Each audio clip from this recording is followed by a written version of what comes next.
I'm about to read to you. I'll continue here, as I wrote September 28th, 2002. My run with the lady who got fired right in front of my face. Well, hopefully, when the Prozac wears off, she'll be able to get her life together. I mean, her life seemed so bleak and depressing to me today. She wore a lot of makeup to make her look like an aging Reno whore. Her smoking only added to the gloom. She said she was shocked when I told her I was 41. She thought I was using Botox or something.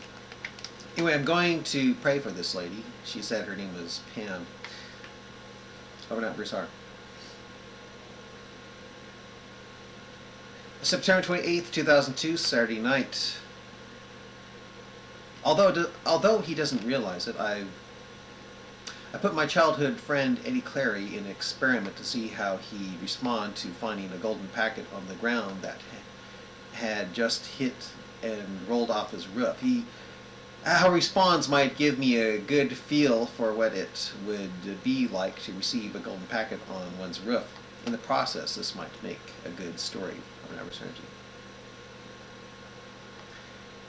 September 29th, 2002, Sunday morning.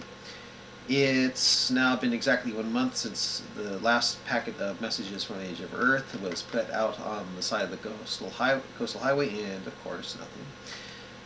Now the whole project is in its death throes with this messages from the rooftops thing. I'm pretty sure that, like the coastal launches, this too will become nothing, but as I keep on saying, if that's how God wants to play it.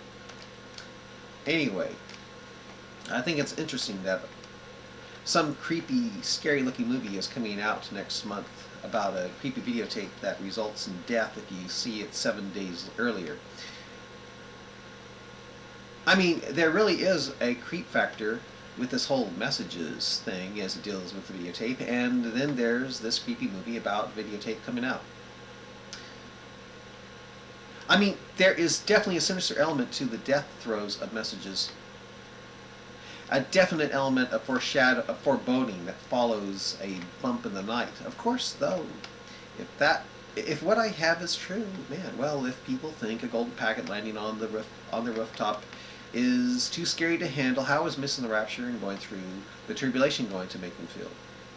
At least messages gives them a bit of a warning first, to let them know that there is not only a God, but His word is sound. And when it talks about Iraq being Babylon in our time, it's also probably right about Christ being the way, the truth, and the life.